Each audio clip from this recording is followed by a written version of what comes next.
Welcome to another sparkling edition of Plank of the Week. And as we showed you last week, we've actually got a proper plank to give away at the end of the show. Today, I'm very, very happy to say we're joined by two stalwarts, veterans, you might even say, of Plank of the Week. James Max, our very own Talk Radio early morning breakfast presenter, and Georgie Frost, recently returned from European climes. Welcome to both of you. Thank you for joining us. So, James, I'm going to ask you to kick us off with your first nomination. My first nomination is somebody who actually is quite competent.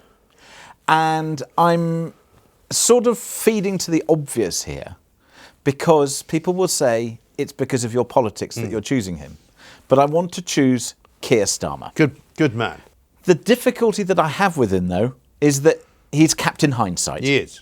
He is absolutely brilliant at telling you how you should have done things had you been him, except on every single occasion when he is asked to give his opinion as to what the policy might be, no idea. I know, he doesn't have any policy thoughts whatsoever. In fact, today, when he was being critical before Boris Johnson made his latest statement, he said that they got it wrong in June about the kids going back to school. Well, back in June, Keir Starmer wasn't telling anyone what they should do. Because when Boris Johnson asked him 5 times, will you actually say the children should go back to school, he wouldn't say it. He wouldn't say it, and that's because of his legal training. So he is forensic. He's brilliant. He's going to be fantastic. I hate that word.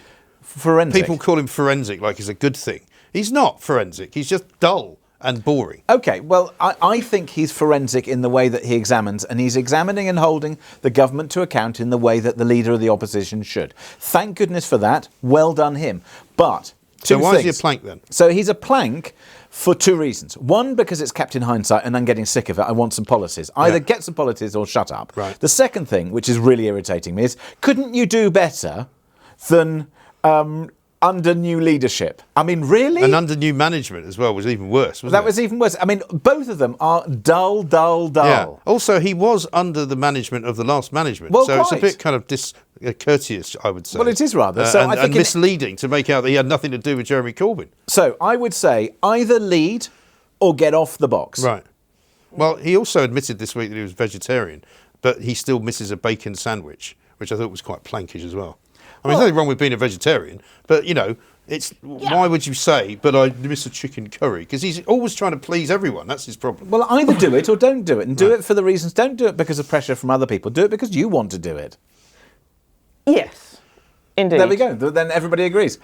Keir Starmer. Listen, and also, it will come as no surprise to you that Keir Starmer's been on this list quite a lot this year. I'm sure he has. But the other thing I object to, I'm sick and tired of people having a gong for just doing their blooming job. Yes, I know. Enough already. Sir Keir Starmer. No, I just called him Keir. I know. Well, I just called him Sir Keir because that's what you're supposed to call him. But to be fair to him, he doesn't use it on his Twitter account, does he? No. Right, he just uses. Jump in here and say, badly, I'm jumping in because I agree with what you're saying, largely. I'm very disappointed with the lack of policies. Yeah. It's all well and good saying I don't agree with this, and actually, by and large, he has agreed with what the government's done so far. Well, he says but he agrees where's with it. the policy? Where is the direction out of this? Right. Where is the economic policy that we're going to be having? I mean, Annalisa Tell us Dudas. what to vote for. This new leadership. What is this new leadership? Yeah. What is it? It's not the last one. Well, I worked that one out. Well, exactly. So where's it going? I mean, his Annalisa Dodds, I think her name That's is. her. So she's the Shadow Chancellor.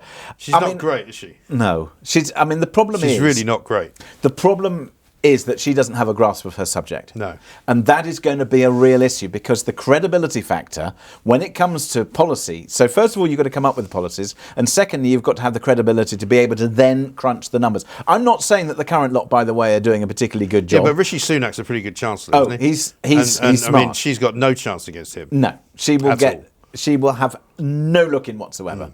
She is lacking in the fibre. But I thought that was an easy thing. I'd much rather go for the top, go for the leadership, because there is no leadership. Yes. Also, they're all planks, these politicians at the moment, because they're having these virtual conferences. I mean, you know, conference season is upon us, but you can't have a proper conference. How about you just don't have one then? Instead of having this virtual conference where nobody's actually there, you're making a speech, the BBC covers it live as if it's something to actually watch. And it means nothing. It means absolutely nothing. Absolutely have one. Why? Why not? Well, surely but the have point one where you're actually going to discuss something that's meaningful. No, because the whole point of conferences, right, is that you go to some seaside town in Britain, everybody gets drunk, stays up all night, has sex with people they shouldn't have sex with, and then they all go back to London a week later. Yeah. But if you can't actually do any of that, there's no point. The policies don't matter a fag end, really.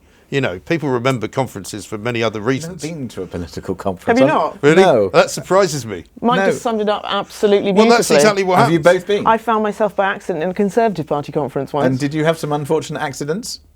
Lots of other people do. Let's put it that way. Well, I don't know about. I mean, I was a journalist there, observing what other people were Observing doing, what and I other have to people say, were doing. The most it was an important interesting things that experience. happen. The most important things that happen at party conferences are the parties, basically. Forget Yes, I'm about sure. what goes on during the day. Yeah, Daily it's like- Mirror, look, I've Daily been to- Mirror used to have the big party at the Labour Party conference. But it's the same as any conference. I mean, I've been to property ones and things and stuff. Nobody Right. cares what's happening on the list No, of the things you go and there at to the end of meet the agenda. people. Right. Then you go for the drinks and the do's and the whatever. Exactly. But that's why they shouldn't be having them virtually, because there's any point. Well, we don't care, do we? But that is everything I hate about the party conferences. Yeah. The schmoozing, networking. This is exactly what shouldn't be in our parties. It's exactly what's got us into this difficult situation maybe. where we have such a paucity of decent politicians. The politicians at the moment are pretty awful, I have to say. So I dare say you've probably got another one to Well, nominate. do you know, this is one of the hardest ones. I mean, I've done this a few times now. It's the hardest one because there's just so much choice. I know. There is so much choice. Do I go for Dido Harding and the whole test and trace debacle Low-hanging and fruit. we didn't see it coming and schools going back when 1/5 of people are in schools, university or working Yeah. it? How could you not tell? Anyone who's been a child knows that a few sniffles, every child has Every one. September, parents get sick because kids get sick. Exactly. Modelling. I mean, Chris Whitty, scientists taking over the You can't have government. him, he's one of Matt mine. Hancock is just, I mean, he's a gift that keeps giving in a Yeah. really bad I love way. the number of people who keep now mispronouncing his name in various comedic manners. Oh, well. I mean, they just keep doing it. And They some of do. them I probably do it deliberately, but it's But quite it's funny. not funny. It's not funny. Definitely it's not funny. mature. No. It's not mature. Very not. No, But I absolutely mean, not. there's so much with him. I mean, he's like, oh, goodness me, he's like the kid in school that was really not popular, and now he's got the prefect I badge know. and thinks he's. Oh my goodness me! Every option's on the table. He says at the weekend, except common sense. But anyway, I'm not going to pick him. I'm going don't going think to he's made pick the list because that of much. what you said. The leader, and this is all about leadership, and this has to come down to Boris. And I've been asking for weeks, where's Boris? Where's Boris? Yeah. And then there was a great article in The Spectator asking just that question. Where is he, the great communicator, the great PR man of his own bluster? I mean, can you imagine what he'd be writing in his Telegraph Yeah. column about snitching on your neighbours Right. and COVID marshals and Right. all those sorts of things? This has happened under his watch. The rule of six, the circuit the break. question It's then. like a Okay. bad Western movie Yeah, yeah. titles. I mean, what's But going on? here's the question, Sam. Allowing health ministers or allowing scientists to deliver a speech that he really should have been doing and not having anyone ask them questions. And I don't mean political Yeah, journalists yeah. asking them questions. I mean health correspondents But asking isn't that the them mistake, and though, that we've questioning seen? the though? data. I mean, you picked up on two really important things there. The first is that the whole press conference thing was a mess in terms of allowing the political people in when they shouldn't have been in. And then the second point is making sure that we can ask the questions and have the questions asked and answered when we need them.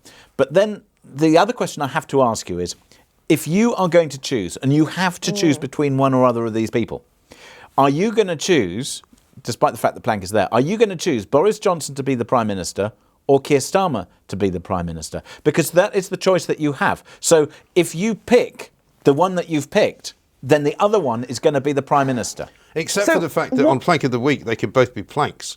So, you know. But why do we have to be? I agree with you. And I'm not. Who is I'm more not plankish? anti-Boris here. I'm not saying that Well, this I'm is not anti-Keir. Exactly. Neither am I. I mean, I'm pretty neutral on this. What I'm saying is they're both doing a job that is pretty poor. I'll be honest. Where is the leadership? You'd have to, I suppose, give them some slack in as much as they're combined with whatever was going on with Brexit. They've now moved into this new area of global pandemics, which nobody really knew anything about. Meanwhile, however, I would agree with you that Boris has been a plank up until, I would never have said that up until probably about June or July. But since around about that time, you know, he just hasn't quite been able to make the right decisions, I don't think. This And he's is- been following the wrong people. Do you think he's made the wrong decision? Since Yes. he didn't fire Dominic Cummings, That was the mistake. This isn't all about. We don't get think he caught needed up to in this fire him. Dominic Cummings thing, right? Let's just put him to one side. Yeah. Boris Johnson is his own man. He's been very good in the past about surrounding himself with good people. I don't know if this is an issue with that, but remember the times when we stood outside on Thursday evenings and we clapped? right? He had the public, I I never think, did that, by by the and way. large with him. We spoke about Dishy No. Rishi. Where is Rishi Sunak and all this? It seems to be all of a sudden since that time, the economics have just gone off the wayside. And it's now all about the health. You cannot take a look at it being binary. It's one or the other. It's not. We need leadership, and he needs to start bringing the public along with him in the decisions he's And that's making. the point. It is very And one of tough, the re- and but one of the tell us things- what's going on. One What's of the the things data? you have to be when you're Prime Minister is either very popular, making popular decisions, or making the right decisions and being unpopular. He's doing neither of them. He right? wants to He's be not popular, popular. and he's not making the right decisions which are making him unpopular. He's just making the wrong decisions. He's listening to the people who I call the Brothers Grimm, those two characters who were up this week, Whitty and Valance, who basically are selling us this pandemic's getting worse. That's what they're doing. They're selling it, saying, oh, this is awful. Look, we have to do this. But isn't it interesting, though, because as we know that 76% of all statistics are made up. The difficulty that I have with the statistics that they're using is that they're not using data from the same set than they had before. No. So what they were saying before is, this is the number of people who were testing positive, but we thought it was much higher. Yeah. We thought it was in the hundreds of thousands. Yeah. And now we've got much greater testing, and we've got these tests where it's not even as high as it was before, and they're not comparing like with like. No. And what I want to see is, I want to see a better piece of analysis, and I also want to see better guidance for people so that it is easier to do it. Yes. And I do think that it goes back, Cummings, whatever you like and whatever you say about him, I think that is the point at which the British public kind of got their two fingers out or launched the bird or whatever you want to do, just to say, if you can't do it and you won't do it, why the heck should we? Yes, and I think there's a bit of that, but I think that's oversimplifying it. I think now what we've got is a guy who is frightened because he doesn't want to make it look as if he's being sort of carefree and not being concerned enough about the health problems that might be caused by more of an outbreak. But he needs to find us a way out. I mean, that's his job. His job now is to listen to the scientists and go, right, okay, I've taken that into account, I've taken this into account, this is what we're going to do.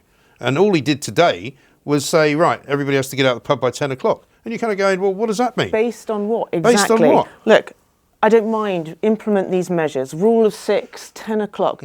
Tell me why. Give me the evidence. Right. Let me question that evidence. Yeah. Where is the communication? Let Parliament question that evidence. That's not happening. No. I just don't understand. Where is the leadership? It's all great and good to try and get everyone singing from the same hymn sheet. Yeah. But what's the hymn sheet? Where is the direction? Are we waiting for moonshot testing? Are we waiting for a vaccine? What's the economic... We're facing an economic tsunami. What are we going to do about that? Well, I think you're right to say the economic tsunami needs some announcements very quickly. The other thing is that people need some certainty. I think that we need to have... Which we don't have. Which we don't have. And I know that you can't have certainty, but what you can do is rather like... if you have an elderly relative, you know when their birthday is and you can make a plan. You don't know whether you're going to have to change that plan as a result of their health. But you make the plan early and you say, here's the date, and you put it in everybody's diaries. We should be putting dates in people's diaries to say, this is when we think it will be gone. If close to the time we have to shift it out, we'll do that. But let artistic venues know when they can open their doors. Let restaurants know when they can remove their restrictions. Let business know when the tax decisions are going to be taken. Let business also know how that they can plan for the future. And they also can't just take do it into next account. week. So, and I'm going to, in the midst of all this, I might as well add in Chris Whitty because he's going to be my first one. So rather than coming back to it, but also take into account the fact that the R rate, for example, I did a bit of research on this a couple of weeks ago. The R rate is a collection of data which is affected by all sorts of different things, right? Including if you free up the economy slightly more. So if you tell kids to go back to school, the R rate immediately increases. Not because there's anything else going wrong, just because the likelihood of it going wrong increases. If you send university students back to university, the R rate goes up. If you open pubs, the R rate goes up. Doesn't mean there's anything bad going on. So they've got to take all of that information into account. They've got to say, right, we know that the R rate is going up. We know that the infection rate is going up. But so what? Right? People aren't dying in the same numbers. People are being protected in care homes. So let us move forward. And as you say, get a series of kind of points on the road as to where we can get out of it. I also want to see a change in policy which deals with the fact that we know more now. Right. And which I think comes down to the leadership. And I don't care whether it comes from Boris Johnson, the Prime Minister, or Keir Stammer as the leader of the opposition, which is, OK, these are the areas which are vulnerable. If we have a choice between the whole population screening itself and shielding itself, or an element of the population, then we all know that we need to keep people working. Yes, of and course. we need to make sure that if, for example, the government said, we'll cancel Christmas because that's when everybody gets together. So don't do that, Right. but they keep can't. working and But they can't. let the virus just do its thing. I mean, good luck trying to cancel Christmas. You can't do it. You'll have your Christmas as you would. I would have mine as I would. Well, there's the Jews no way. do very good Christmas. I mean, I might already say. know. Of course they do. I shall have a Hanukkah bush. Yeah, you have a happy Hanukkah at the same time. Well, I used to live in New York, and we did both because I consider Why myself not? to be 8 days of an Hanukkah. honorary Jew from living in New York for 10 years. Well, you can do neither now, so well, get over it. this is the point, though. I mean, they You can't don't control. need to have lots of people. I mean, just have some turkey. Mind you, people have been... Now, I know that we shouldn't necessarily go off script here, but all the people are suddenly stripping the supermarket shelves. It's like the locusts have been I was again. I was in a supermarket yesterday. I couldn't believe it. All these people with trolleys rammed full of toilet roll. How much bog paper going do you on? need? Maybe they had I'm just hoping that's not the problem. I walked around my local supermarket, all the shelves were empty. I thought, oh my God, these The idiots. locusts are back. And it was an announcement saying the store is being refurbished at the moment, so everything's going. And I thought I could have just taken a photograph, put it on Twitter, and said, "Look at those hoarders this at was it again." I was So just be actually careful what you read online. Well, I wasn't reading it online. I was actually there, so I was watching. Maybe So I've this, had a this problem must be true. No, listen, I'm and it must trained. be representative of every supermarket I'm a across trained the UK. observer, Yeah. and you can certainly see, if you wish, that is going on. And if you doubt me, then that's fine. But you will find yourself. I think there is quite a lot humiliated. of that going on. Yeah, there's a lot of it going on because I people mean, are very I've still got stupid. stuff left over from the last time. People are very stupid. Now, that's enough about coronavirus. Have another go at who's your second nomination? So again, I feel as if I'm treading on old ground here, but I feel as if I must, because it's really annoying me, because it is undermining one of the great institutions that we have. And it has to be Meghan.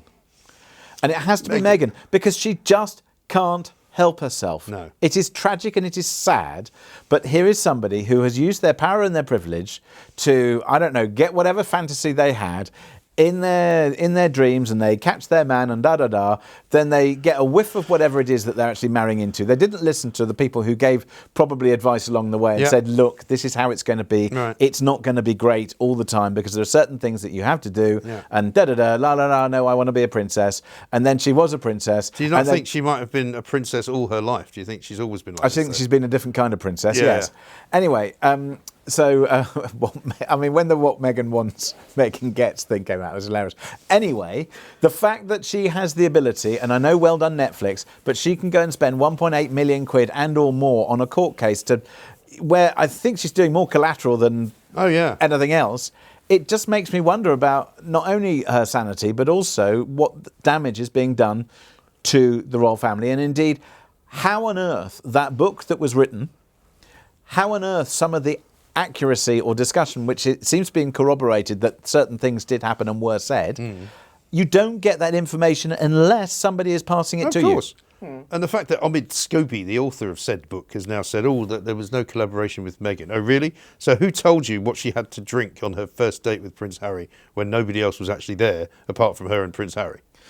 Do you not discuss with your friends what exactly you drank on a first date? No. It was a good first date, you don't remember? I don't tell my friends about any dates that I go on because for fear of being exposed. I mean, I tell different people different things. So maybe if they'd spoken to, a huge What, are collection you of saying he people that spoke you to can one of ask. her friends who told him? You think that's what happened? Yeah, of Friends. course. Right. Oh, Meghan, though, I mean, you talked about low-hanging fruit, though. It's really low-hanging Really, fruit, I know. again, But I said know, but that it should just have annoys me. Meghan and Harry written on it. Do you know what I mean? They are on it a lot. It's every week. Well, I do you know, they but were so off it they for a have to be while, there. But they do. It's a constant, and maybe it's what they want. And maybe it's because they want us in the consciousness that they're prepared to. Yeah. If you're in a court case, then you're always You're going to have doing stuff. exactly what they want. You're talking about them. You're getting them on the But I'm agenda. still You're- smarting. But they don't want us to talk about them, do they? I No, thought I'm they wanted still us to, smart. Well, to it's when respect their when they privacy. want to. When they want to, yeah. I'm still smarting about that bullshine they came out with, about the stuff that they're going to produce. Here are two people. So she was an actor or actress, A little-known actress. in a show that fine some people watched. That doesn't mean that you know how to make telly. No, of course it doesn't. There's no way, by the way, that that's going to earn them any kind of money whatsoever. They're getting a couple of million a year. That's it. Because what will then happen is anything they make will have to be dependent upon sales, on views, and unless they're willing Except to. the thing is that loads of people will watch it because it's them. No, it won't. No, I don't think so. Because they're not in it, right? All they're doing is making it, So it's going to be their kind of woke view of the world, just about getting by with, 19 bathrooms and 16 bedrooms and, a 5-car annoy garage. enough people, enough journalists and enough columnists to make I think people will enjoy it if it's really awful. Yeah, but that doesn't make you loads of money, does it? No. I mean, that's my point. I don't think, I think... I'm sure they'll find other revenue streams. I'm well, not... they might do. Yeah, I'm not too bothered. They might do. If that doesn't work, another book, I mean, they haven't proved themselves to be particularly successful at anything so far. I mean, they moved to Vancouver Island. Peeing off the royal family and getting on the blank they've list. done a very good job of that. Yeah. They moved to... But I do think the fact that they've managed to do so many things, that this is a sort of combined... plankery. It is constant plankery, which I think that you can make a mistake and you might be up for plank of the week. But if you are constantly making mistakes, then that is proper plankery. Right. They also moved to Los Angeles in the midst of a pandemic, which was about one of the most dangerous places to move to. And stuff. And it's now, most of the part of California they live in is burnt to a crisp. Yes, that's true. Some nice restaurants though. Lovely out there. No, it was nice. I was there not long ago. But nevertheless, the point is that, they could have gone anywhere in the world, right? He wanted to go to Africa, supposedly. Well, I don't know what happened to that. If they'd gone to Africa, they could have been out of sight, out of mind. They could have done good work. They didn't want to be out of but sight they didn't or want out to of be mind. there. That's the point. No, they didn't. That's the point. So who's your second one then? I mean, we're talking about definitions of plankery. This, to me, I think, just sums up really what it means to be a plank. The lady who was at 1:30 in the morning on Saturday hanging out of an open window on the M25 between Junction 6 and Clackett Lane Service Station. I know it well. I know it well. She was not getting some air. She wasn't feeling ill. She was taking a video for live Snapchat. She fell out of the car. Thank God she wasn't even injured. She's still alive. She was drunk, was she? I don't know any more details apart from the fact she was hanging out of a window taking a live Snapchat video and ended up on a live lane on the M25. Beggars belief, what isn't it? a plank. Can you imagine? I mean, the trouble that could have caused. If someone had hit her, they have to live with that for the rest of their life. If someone had swerved and smashed in and killed their passengers. I mean, seriously. That to me. I know she's not famous. I know she's not Meghan. She might sell a Netflix series after this, but that to me is. I dare say she won't do it again. Though.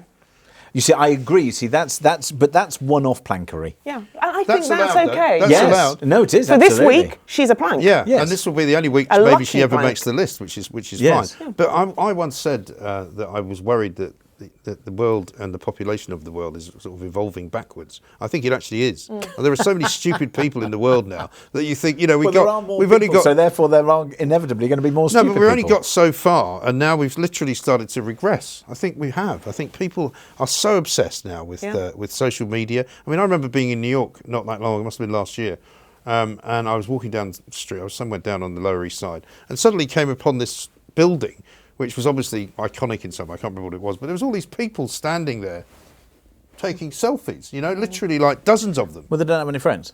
And obviously putting them out on Instagram. And I'm thinking, this is actually crazy behaviour. There was about, there must have been 25 of them, all doing the kind of you see, Kim Kardashian type pose. But then, when you see the amount of money that some of these people are making, and this is, if you go back... This is not someone grabbing a mobile phone and taking a rubbish selfie like we might do. These are people who've got, no, they do works. They'll have people following them around. Yes, of course, but this is the point, isn't it? That we have allowed, if you like, this to happen. And also, as a result of the rules and the laws that we have in our media, we've made it much easier for them to be advertised and to take money on the basis that the rules are not the same for radio and for TV and for film and all that sort of stuff in terms of product placement and all these things. And so, of course, they've been absolutely making off like bandits until the regulators get up to speed and realise what's been going on. And they sort of are slowly.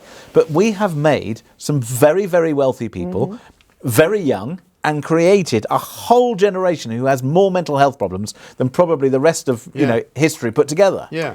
Well, luckily this woman... I'm not saying she was trying to earn any money, though, leaning out of a window doing a Snapchat live. She's not Yes, injured. But, absolute idiotic thing to do. Absolutely mad. My second one is going to be Russell Brand, somebody we haven't heard from for a while. But Russell Brand, the bizarrely was trending on social media this week because he put out one of the most ridiculous tweets I think we've ever seen. You might remember when Russell Brand was taken seriously briefly until he went on Question Time and proved himself to be a complete idiot. Not only a sexist idiot, but clearly somebody who didn't actually have many brains at all. He then, remember, invited Ed Miliband round to his house shortly before Ed Miliband got slaughtered in the election. And then they had another kind of idiotic conversation. But he puts out this tweet yesterday. He was out with his dog, and his dog's called Bear. And this is what the tweet says. I love Bear. He brings out the beauty in people. Today, 2 working class men independently described him in surprisingly poetic language. Apricot coloured, said one. Cinnamon, said another. Now, I don't know what that means to you. All it means to me is Russell Brand trying to make out that, you know, working class people appreciate my dog. I mix with working class people. In fact, I used to be a working class person until I became a complete numpty. So I don't know what the point of Russell Brand is anymore. I mean, he used to be quite well paid to appear in movies. He used to be quite a funny comedian. But he's just kind of now, isn't he? Some cinnamon coloured. Yeah, it's just sort of Apricot not even coloured. cinnamon or apricot coloured, more beige, really. I think he lost his point. Yes. Because I think he had a point. Did he when ever he was have on Big Brother's Little Brother or whatever it was, and he did all that sort of stuff, and then he was kind of quirky and he was quite a funny stand-up comedian at one point. Yeah. I mean, he used to play to quite big size audiences, you know. But that happens to a lot of comedians, is that they begin to take themselves seriously. Yeah. Instead of... He got some acting roles, didn't he? Yes. And we know what happens with actors in actors. Hollywood. Exactly. Yes. But then also he had the story of the, ex-addict, and he became someone. And actually that, I think, was good. A lot of people could perhaps relate to that. But I agree with you, in terms of comedy, well, that's gone. I don't think he's done a movie recently. And the rehab thing is sort of... Yeah. He's not mentioning. He's just talking about So now he's just apricot-coloured putting out tweets about his dogs. dog, which is pretty there's sad. nothing wrong with putting a tweet out about Listen, your I dog. put tweets out about my dog. But that's a different kind of thing. I don't include the words working class. No. Or apricot. I don't make a class comment about... if I put comments about the dog...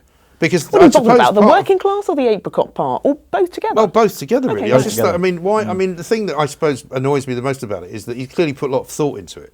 He's one of these people that has clearly gone, I know, I'll put out this tweet which will take people by surprise. Is it So he's plankery, actually- though? Or is it just sad? Well, it could be a bit of both, but I'm putting him in, I'm saying he's a plank. You're saying he's a plank. And Okay, if I fair say enough. he's a plank, he's a plank. It's All a right, bit like well, what it's we your say show. on my show. If I say it's news, it's news. That's it.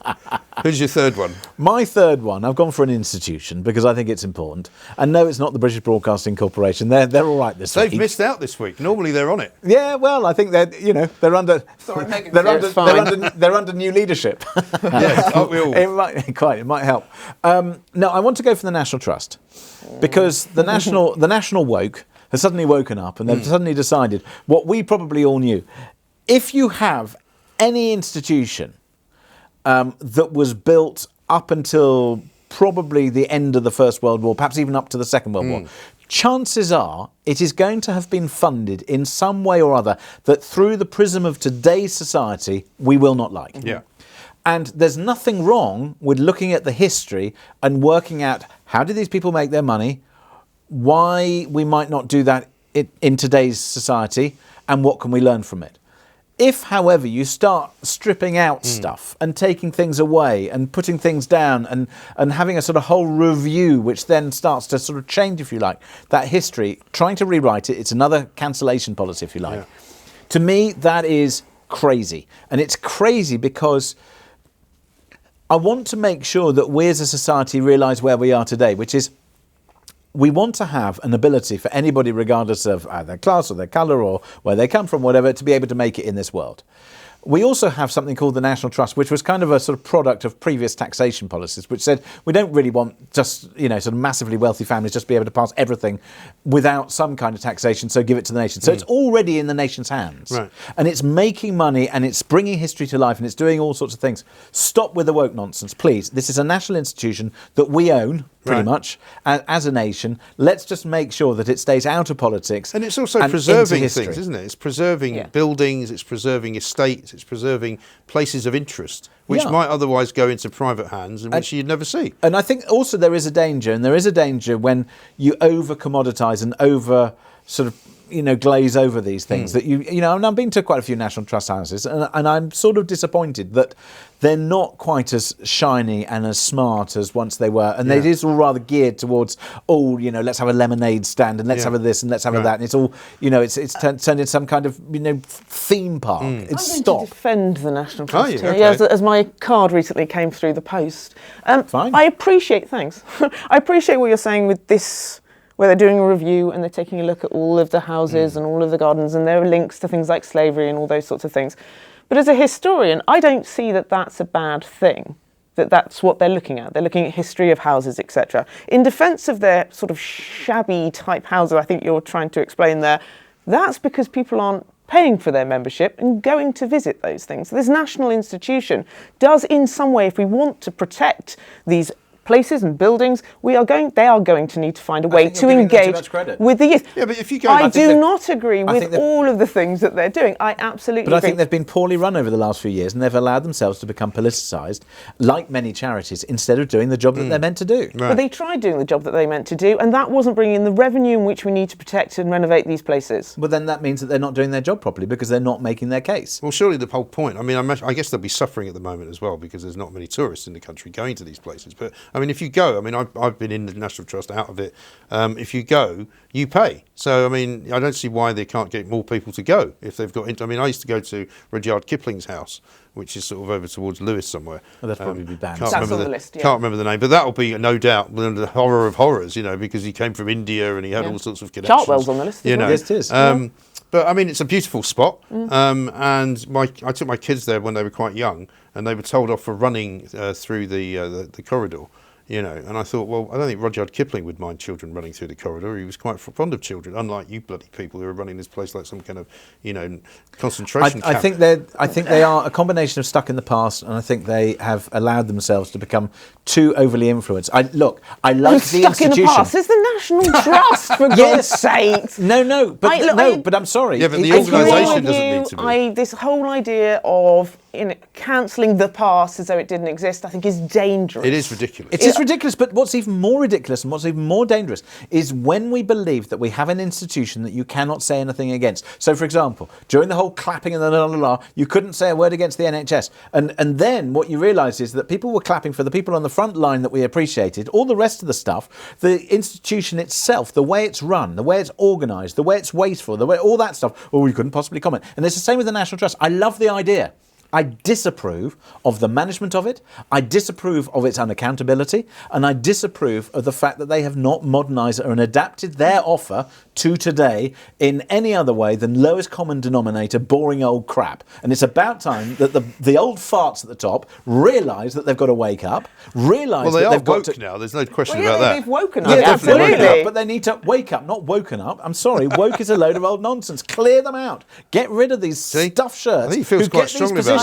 I know. Who There's get these many positions? reasons This I- should have been your number one. Many reasons I agree with you, and I also think if they are struggling to get people through the doors by navel gazing and looking at this colonial past, which, let's be honest, you could look at absolutely every part. I mean, Yeah. the Bristol University, for Well, goodness it's sake, all my very well. entire degree The colonial is built past. on that. Well, But it was a colonial they are not past. going to get people through the door, Well, young absolutely, people, because the problem doing it that way. Exactly. The problem with the colonial past is that then you need to investigate two other major things. One is the Industrial Revolution and what that did to people and how people treat it. Don't worry. They will be doing it. I mean, the Natural History Museum are looking at Darwin, for heaven's sake. Well, quite. I mean, his statue's right there in the middle of the lobby. But are they Hear going what he to said about remove women, it? though, for goodness sakes. I mean, Well, I agree with him And then the about second thing that they need to look at, except they don't go there, is organised religion. Yeah. I mean, onward Christian soldiers. Let's get the lyrics of those out, shall we? Right. Yeah, Blimey. absolutely. You don't poke around the Vatican too long either before you might find some Nazi gold, but that's another story. Well, anyway, how about your final? Wowzers!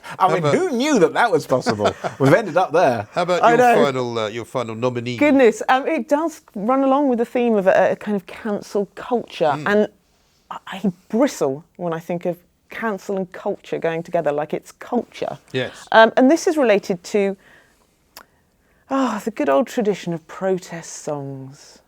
Yes. Remember like Bob Dylan. Yeah, Bob Blowing Dylan. in the Wind. Crosby, Stills, Nash. Yes. Public Enemy. This is Belfast City Council and one Emmett McDonough Brown, who has... Great name. Yes, indeed. Sounds who like has he was in called Back to the Future, but clearly he wasn't. for the recall, I think it's a recall, of Van Morrison's Freedom of the City. Oh, yeah. Because he's about to release 3 protest songs in which he talks about making up the data, dodgy data, fascists, bullies, I think he says. Not appreciating the irony of taking away freedoms for someone who's singing a song about taking away freedoms. It's quite interesting. But to me, it just goes along the line of this cancel culture. Thank goodness Van Morrison's got a reputation and a bank balance that doesn't need that sort of... but I just think, what is that person trying to achieve? Everything you've done... Well, they're trying to virtue system, because once again, because everything's now so tribal, if you say that you don't think people should be wearing masks and you're not going to wear one, you're immediately branded a kind of thick, racist, Brexiteer, you're immediately in that box over there, gammon, whereas if you want to wear a mask, you're much cleverer, you're probably a Remainer, you may well lean to the left. I mean, it's all this ridiculous kind of collectivism that goes on now. But isn't it quite dangerous, though, that because of a more of the day or an attitude, that had Van Morrison been a young 20-something-year-old, like a Bob Dylan when he first did his war songs, he may never have produced another album again. No one would take him on. So we're losing actual real and nobody culture. would play the song on the radio either. Exactly. Because that would be wrong. As a result of cancel culture. But I think that we've ended up in a very weird place. And the very weird place is that somebody says something that you don't like and it gives them the right to almost ban it, which is in itself ridiculous. And the second point is that we also have a tribal load of keyboard warriors who are perfectly happy to do all sorts of despicable things online because they can, or they think they can be faceless. And that has to be held to account. And that is where we've ended up, like the advertising. You have rules. So say, for example, you do a radio show, somebody calls in and they defame somebody or whatever. You can't do that for good reason.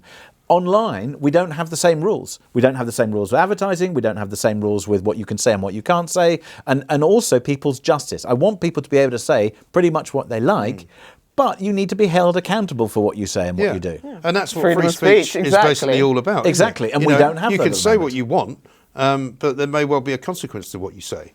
Quite. If you break the law by saying something hateful, then you may well be prosecuted. But that still doesn't mean you shouldn't be able to say it. Would be my view, But yeah, I mean, I think there's no doubt that this Belfast councillor is kind of definitely trolling in the kind of the sea of virtue, hoping that people go, oh, that's a good idea. Is it a woman? I don't know. Or a man? It's a guy. Emmett. It's one of those names I couldn't guess at. I was going to actually do Hammersmith and Fulham council this week. So was I. That was on my list. But I thought I couldn't do another council. But they actually took that away. These are the ones who told people who work for the council who are working from home that they can't smoke. They denied that. That's why it came off my list. So is that right? Due to directive in 2015, they said that you couldn't be smoking anywhere where you use it for predominantly home working, and that's a debate that needs to be discussed. Well, I mean, there are as plenty we're of all places, working from home. However, there are plenty of places where you can't smoke anyway. And quite a lot of buildings where you can't smoke, even if you're in a residential flat. That's because places have banned it, But I just thought it was a bit of an overarching thing. But instead, I'm going for Angus Robertson, who's the SNP MP, who wrote a piece in a paper called The National, which has got such low circulation, they'd be probably quicker just emailing it to people rather than actually bothering to print it. It comes out for Scottish nationalists in Scotland. And he wrote this piece about the second possible independence referendum, in which he did that terrible thing, which politicians really shouldn't do. But he spoke about how the likelihood of a yes vote was now stronger than it was when they did the first one, because many more young people had become of voting age, because I think they've now got the vote at the age of 16, all of whom are more likely to vote yes. And many of the older people who voted no have now died off. And you just think, why would you even write that down? Never mind think it. If you think it, that's bad enough. But then to write it down and then to send it to a newspaper for them to print it. So you're basically going, we can definitely win this, guys, because all the people who voted no have all died, and we've got some new, young, fresh blood coming in who are going to vote yes. But it was the same thing that people were arguing with Brexit. Yeah. And also... But it's shocking, though, for politicians to use that, isn't it? It's a terrible absolutely argument. awful. Yeah. But also, everybody forgets we had Youth Wave, I think it was called, after the Youthquake, was Youth it? Quake, exactly. And then once they, saying young people going out and voting, etc., and they worked out actually they weren't going out. So while you may have more 16-year-olds, 17, 18, those people eligible to vote now, all the stats show they are not going out to vote. So that's a nonsense argument. It really is. Anyway, from that angle, to talk about people dying is just grotesque. It is fairly despicable. If somebody has spent all of their life working hard and doing what they do, to then say your vote no longer counts because you're going to be dead next week, it is not acceptable because... otherwise you start to get into this very difficult argument, which is, okay, well then you should have a portion of a vote when you're young, because you haven't really contributed very much to society yet. Yes. And why should a vote of a 16-year-old be just as valuable as somebody who's 87? And then it comes down to money, because the 16-year-olds say, well, I've got my life to live. And the 87-year-old said, yeah, and I've lived all my life, and I've paid into this, so I wouldn't mind having a bit of a say as to where my money remember all goes. these millennials after the Brexit referendum said, these old people have stolen our future. And you're kind of going, sorry? I beg your pardon? What, some of the old people who actually safeguarded your future by fighting in a war, which actually made sure that we didn't, get the jackboot. Perhaps they know a little more than you. Yeah, well, not only that, but have a little bit of respect for them, and also, the problem now, I think, for a lot of go out and vote, or and arguably they're saying we made a mistake because we've seen it. You haven't. Yes, we've seen what it was like before. We've seen what's happened as a result of this, and we've also seen, and again, it comes down to money, flows of money. Yeah, and most of the objections seem to be about I can't go and work in Europe anymore.